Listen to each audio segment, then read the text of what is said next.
कैसे हैं आप सब? उम्मीद करता हूँ खैरियत से होंगे और उम्मीद करता हूँ कि आपने हमारे चैनल लर्निंग विद सीईसी को सब्सक्राइब कर लिया होगा और उम्मीद करता हूँ कि आपने हमारी वीडियोस को व्यू, लाइक और शेयर किया होगा। व्यूअर्स, चलते हैं आज के हमारे टॉपिक की तरफ। हमारा व्यूअर्स, पीछे हमने 9th क्लास के chapter 1 matrices and determinant start किया था। उसके अंदर हमारे पास हम एक्सरसाइज 1.2 पढ़े, तो उसके क्वेश्चन नंबर 1 और 2 हमने कर लिए थे। तो आइए उसको क्वेश्चन नंबर 3 को कंटिन्यू करते हैं। और क्वेश्चन नंबर 3 है, लिखा हुआ from the following matrices identify diagonal, scalar and identity matrix. Viewers, पीछे हमने कुछ मैट्रिसेस की टाइप्स की थी। उसके अंदर डायगोनल मैट्रिक्स भी थी, स्केलर मैट्रिक्स भी थी, स्केलर मैट्रिक्स भी थी, नेगेटिव मैट्रिक्स, डिफरेंट मैट्रिसेस थी। उसके अंदर ये 3 मैट्रिसेस पाई जाती हैं, डायगोनल मैट्रिक्स है, scalar and identity matrix. Scalar और आइडेंटिटी मैट्रिक्स को हम डायगोनल मैट्रिक्स कह सकते हैं, लेकिन डायगोनल मैट्रिक्स को हम स्केलर आइडेंटिटी नहीं कहा जा सकता। डिफरेंट डेफिनेशंस हैं। हम सबसे पहले डायगोनल मैट्रिक्स को देखते हैं। डायगोनल मैट्रिक्स वो मैट्रिक्स होती है जिसके अंदर हमारे पास अगर डायगोनल मैट्रिक्स डायगोनल की जो वैल्यूज हैं उनमें कोई एक नॉन जीरो वैल्यू होनी चाहिए, मतलब कोई एक ऐसी वैल्यू जो कि जीरो ना हो, विदाउट जीरो वैल्यू होगी तो हमारे पास जो बनने वाली मैट्रिक्स होगी उसको हम डायगोनल मैट्रिक्स कहेंगे। तो हमारे पास यहाँ व्यूअर्स क्वेश्चन नंबर 3 के अंदर कुछ मैट्रिक्स दी गई हैं। क्वेश्चन लेते हैं ऊपर, identify diagonal, scalar and identity matrix। Question number 3 है, हमने 3 मैट्रिसेस के बारे में बताना है, डायगोनल, स्केलर और आइडेंटिटी मैट्रिक्स। हमें कुछ मैट्रिक्स दी गई हैं। अगर सबसे पहले हम डायगोनल मैट्रिक्स के बारे में बताएं कि वो कौन कौन सी मैट्रिक्स डायगोनल मैट्रिक्स होंगी जो हमें क्वेश्चन के अंदर दी गई हैं। व्यूअर्स, हमारे पास यहाँ एक वैल्यू है a = 4 0 0 and 4। व्यूअर्स, इसके अंदर देखें तो हमारे पास जो फर्स्ट ये वाला डायगोनल है, इस डायगोनल के अंदर की तमाम एंट्रीज हैं वो नॉन जीरो हैं, या डेफिनेशन के अंदर था कोई एक वैल्यू नॉन जीरो होनी चाहिए। तो एक से ज्यादा भी नॉन जीरो वैल्यूज हो सकती हैं, लेकिन डायगोनल के अंदर मौजूद होनी चाहिए। तो हमारी इस डायगोनल के अंदर जो एंट्रीज हैं वो नॉन जीरो हैं, इसलिए हम एक को डायगोनल मैट्रिक्स कहेंगे। इसी तरह हमारे पास एक बी मैट्रिक्स है, इसकी वैल्यूज हैं 2 0 0 and -1। इसके अंदर भी चेक करें तो हमारे पास यहाँ 2 and -1 जो है वो डायगोनल की एंट्रीज हैं, वो नॉन जीरो हैं, जिसको हम डायगोनल मैट्रिक्स कहेंगे। नेक्स्ट व्यूअर्स, हमारे पास एक सी मैट्रिक्स है जिसके अंदर 1 0 0 और 1। व्यूअर्स, आपको जैसे भी बताया था कि हमारे पास कोई भी आइडेंटिटी या स्केलर मैट्रिक्स जो है डायगोनल मैट्रिक्स हो सकती है। इसलिए देखें तो ये आइडेंटिटी मैट्रिक्स भी है, लेकिन अगर हम इसको डायगोनल मैट्रिक्स में चेक करेंगे तो इसका जो डायगोनल है वो नॉन जीरो है, इसलिए हम इसको सी को भी कहेंगे, वो भी डायगोनल मैट्रिक्स कहलाती है। इसी तरह एक डी मैट्रिक्स है हमारे पास, इसकी वैल्यूज हैं 3 0 0 and 0। व्यूअर्स, इसमें देखें तो यहाँ भी एक डायगोनल की एंट्री नॉन जीरो है, तो non zero value diagonal matrix होने की वजह से एक डायगोनल मैट्रिक्स कहलाएगी। इस तरह व्यूअर्स, एक ई मैट्रिक्स हमें दी गई है जिसकी वैल्यूज हैं 5 -3 0 0 1 +1। अगर इसका सॉल्यूशन कंप्लीट करेंगे 5 - 3 यहाँ देगा 2 0 0 and 2। क्योंकि इसमें भी देखें तो हमारे पास जो डायगोनल की एंट्रीज हैं वो 2 और 2 है, जो कि नॉन जीरो है, तो ई को भी हम कहेंगे वो एक डायगोनल मैट्रिक्स है। यहाँ पर हमारे पास ये डायगोनल मैट्रिक्स जो है वो एंड होती है। नेक्स्ट हमारे पास मैट्रिक्स हमें बताने वो स्केलर मैट्रिक्स है।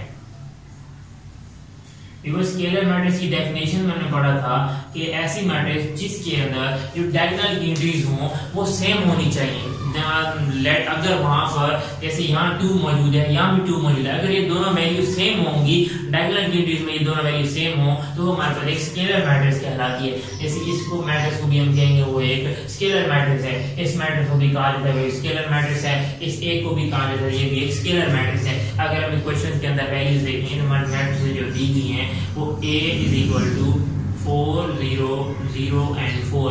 इसके अंदर देखें तो डायगोनल की जो एंट्रीज हैं वो सेम है, यानी 4 and 4 दोनों सेम है।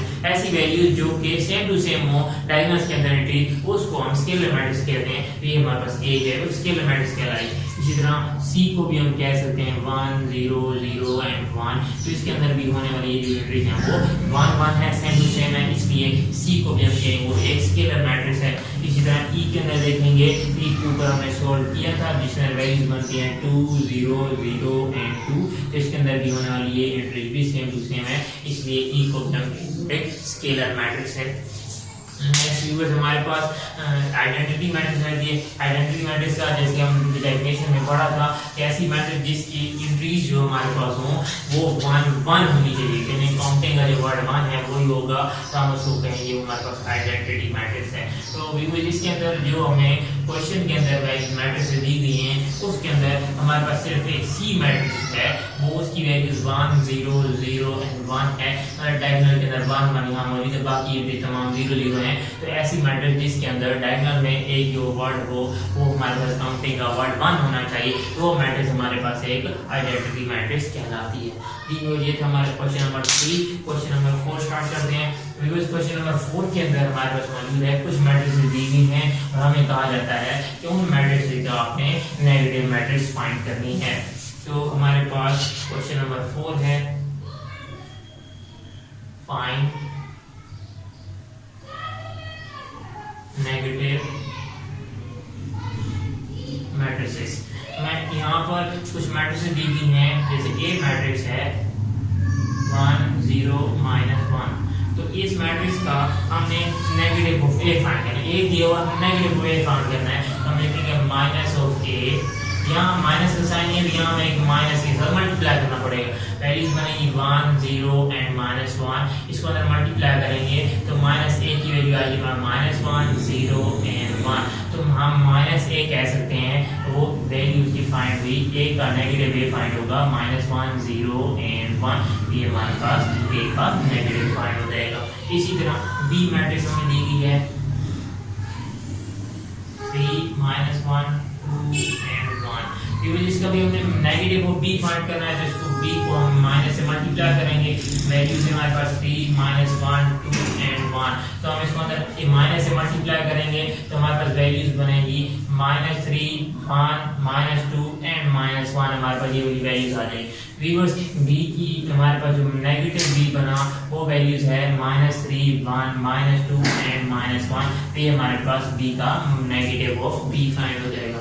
इसी तरह सी मैट्रिक्स है हमारे पास, सी है 2 6 3 एंड 2, हमने माइनस ऑफ सी फाइंड करना है, तो minus C is equal to minus matrix है हमारे पास 2 6 3 एंड 2, हमारे पास जो इस माइनस को मल्टीप्लाई करेंगे ये वैल्यू बनेगी -2 -6 -3 एंड -2, तो हमारे पास जो माइनस सी फाइंड हुआ, नेगेटिव ऑफ सी, सी का नेगेटिव फाइंड हुआ -2 -6 -3 एंड -2, ये हमारे पास सी का नेगेटिव ऑफ सी फाइंड हो जाएगा। इस तरह डी मैट्रिक्स है हमारे पास -3 2 -4 एंड 5, तो हम इस डी का एक नेगेटिव ऑफ डी फाइंड करेंगे जिसमें वैल्यू आएगी minus of D is equal to -3 2 -4 and 5। इस माइनस को अंदर मल्टीप्लाई करेंगे तो हमारे पास वैल्यूज फाइंड होगी, प्लस का 3 इसका साइन चेंज हो जाएगा, -2 इसका साइन भी चेंज हो जाएगा, 4 इसका साइन भी चेंज हो जाएगा, -5। व्यूअर्स हमारे पास ये दो वैल्यूज बनेगी, अब माइनस ऑफ डी लिखेंगे तो minus of D is equal to find हुआ, डी का नेगेटिव फाइंड होगा 3 -2 4 एंड -5, तो डी का नेगेटिव ऑफ डी फाइंड हो जाएगा। इस तरह ई मैट्रिक्स है हमारे पास 1 -5 2 एंड 3, क्योंकि इसके अंदर देखिए हम इसको माइनस से मल्टीप्लाई करेंगे, माइनस ई माइनस का साइन बाहर आ जाएगा, -5 2 एंड 3, माइनस अंदर मल्टीप्लाई होगा तो -1, ये माइनस का साइन प्लस में 5 आ जाएगा, 2 प्लस का 2 -2 हो जाएगा एंड प्लस का 3 -3 हो जाएगा। हम नेगेटिव ऑफ ई लिखेंगे तो हमारे पास वैल्यूज बनेगी -1 5 -2 एंड -3। जी व्यूअर्स ये था हमारे पास क्वेश्चन नंबर 4। नेक्स्ट हमारे पास क्वेश्चन नंबर है, हमने कुछ मैट्रिसेस हमें दी गई हैं, हमने उसका ट्रांसपोज फाइंड करना है। मैट्रिसेस क्वेश्चन नंबर 5 है, find transpose of a different matrices, matrices different दी गई हैं, हम उसका ट्रांसपोज फाइंड करना है। व्यूअर्स हम जानते हैं कि जो ट्रांसपोज ऑफ अ मैट्रिक्स ये चीज़ थी, अगर हम किसी भी मैट्रिक्स की रोज को कॉलम्स में या कॉलम्स को रोज में चेंज कर दें तो बनने वाली जो नई मैट्रिक्स होगी वो उसका ट्रांसपोज कहलाएगा। व्यूअर्स यहाँ हमारे पास क्वेश्चन नंबर 5 के अंदर कुछ मैट्रिक्स दी गई हैं। क्वेश्चन नंबर 5 उसमें दे फाइंड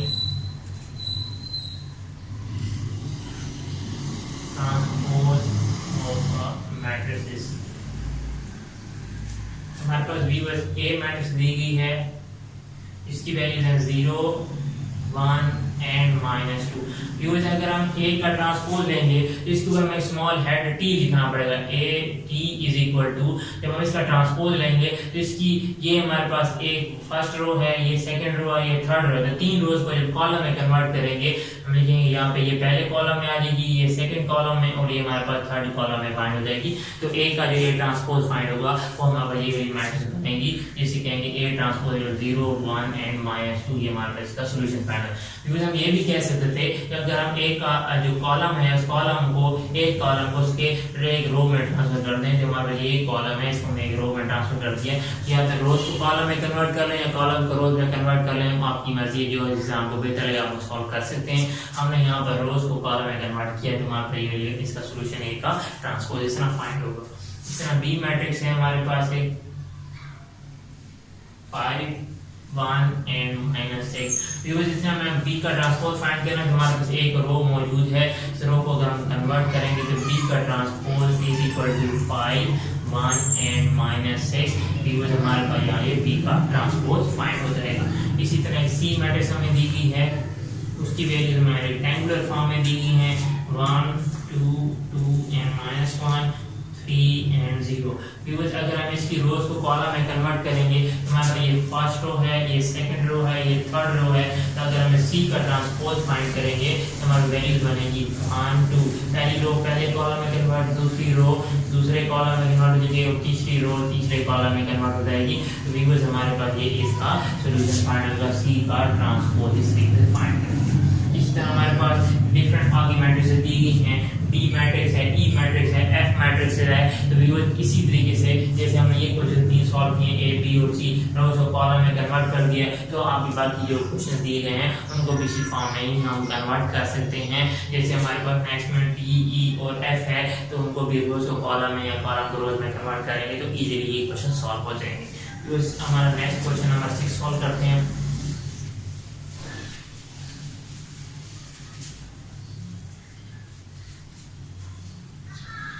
इस क्वेश्चन नंबर 6 में हमने वेरीफाई करना है,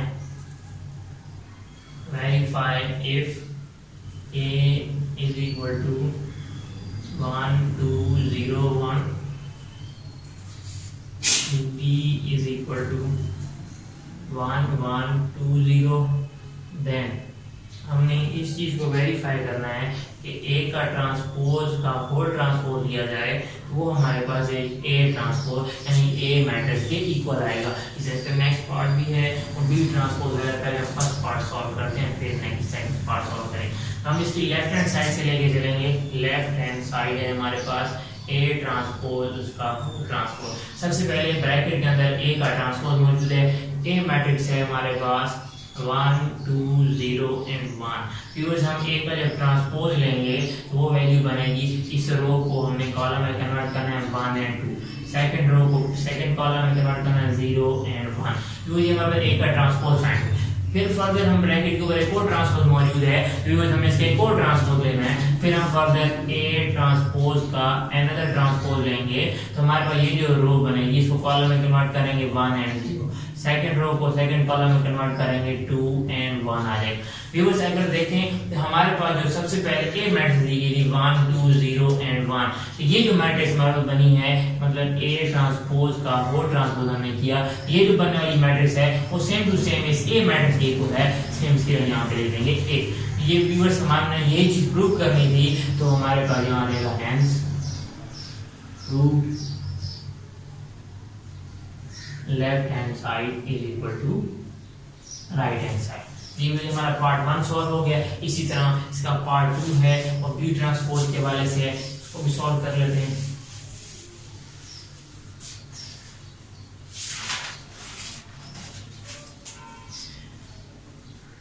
पार्ट 2 है, हमें बी ट्रांसपोज का होल ट्रांसपोज प्रूव करना है, वो बी के इक्वल है। तो हम इसमें से लेफ्ट हैंड साइड लेंगे जो कि हमारे पास है बी ट्रांसपोज का होल ट्रांसपोज।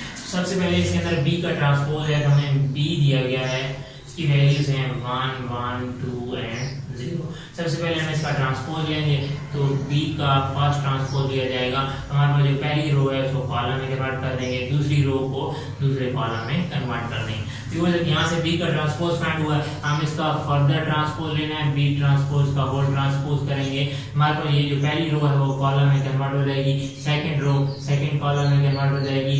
व्यूअर्स अगर देखें बी ट्रांसपोज का होल ट्रांसपोज जब मैंने फाइंड किया है, तो ये जो आने वाली वैल्यू फाइंड हुई है हमारे पास, ये वही सेम टू सेम बी के इक्वल है। तो हेंस यहाँ पर हम लिख सकते हैं बी ट्रांसपोज का transpose is equal to B. हमारा बी की इक्वल फाइंड हो गया, तो हमारी left hand side right hand side के इक्वल है। तो यहाँ से हमारे पास ये इसका सेकंड पार्ट भी क्वेश्चन नंबर 6 का सेकंड पार्ट भी प्रूव होता है, जो कि हमें क्वेश्चन में दिया गया था। दोनों साइड हमारी इक्वल है।